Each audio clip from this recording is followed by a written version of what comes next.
Roland, të përshëndes, kemi një përgjigje të ekspertizës mjeko-ligjore për këtë rast të rënd? Po, është një përgjigje e ekspertizës mjeko-ligjore, sipas organit të akuzës, bëhet e ditur se vepra e kryerjes së marrëdhënieve seksuale me të mitur, sipas mjekut ligjor, është konsumuar plotësisht. Kjo nuk ka më dilema. Tani personi ende ndodhet në arrati, policia ka vajtur në banesë, ka sekuestruar dhe në magazin, ku ne kemi mundur që të hymë sot dhe të filmojmë brenda magazinës edhe ambientet ku dyshohet se është kryer vepra penale. Janë sekuestruar serverat e magazinës, ndërkohë prindrit e vajzës janë të shokuar nga ngjarja.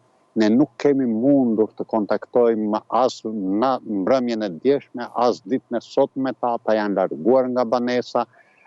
Kemi komunikuar me me xhaxhallarët e vajzës, 3 prej tyre, ata janë të shokuar, pasi nuk e prisnin një diçka të tillë, pasi familjet prej disa vitesh i kishin miqësi që pranohet nga dyja palët, edhe nga bashkëshortja e autorit dhe nëna e autorit, por edhe kështu dhe nga xhaxhallarët e vajzës. Pra gjithë ngjarja pothuajse e ka shokuar të dyja familjet, nga njëra anë familja e vajzës është pothuaj rënë depresion, baba i saj nuk ka pranuar dhe madje ka mbyllur dhe shtëpinë me çelësh dhe është larguar nga banesa, ndërsa personi që akuzohet për këtë është larguar në arrati, familja e tij nuk e pranon gjithsesi dot, nuk arrin as ta konceptoj dot se si bashkëshorti i 2 fëmijëve të kryej këto vepra të turpshme. Ata thonë se është një hakmarrje, po pa dhënë motivi, se nga se pasi familje deri në ditën e fundit kur është bërë denoncimi në polici kanë pasur marrëdhënie miqësie me njëra tjetrën. Pra gjithë ngjarja është pothuajse shokuese edhe për atë opinion të vogël aty ku ata banonin. Ndërkohë, çfarë dihet për autorin deri në këtë moment? Policia vijon me kërkimet ndaj tij?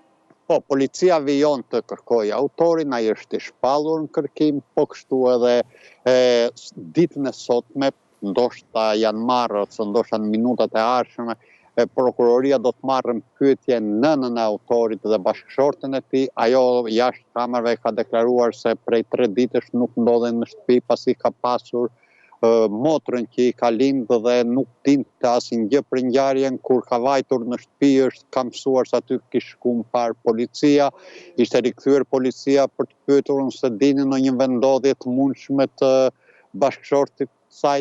Ndërkohë që siç thashë pritet tani pranohet pra edhe nga bashkëshortja që jo vetëm vajza, po dhe motra e saj vinin shpesh pasi ata kishin miqësi dhe vinin shpesh në vendin e punës ku punonte bashkëshorti i saj si saldator.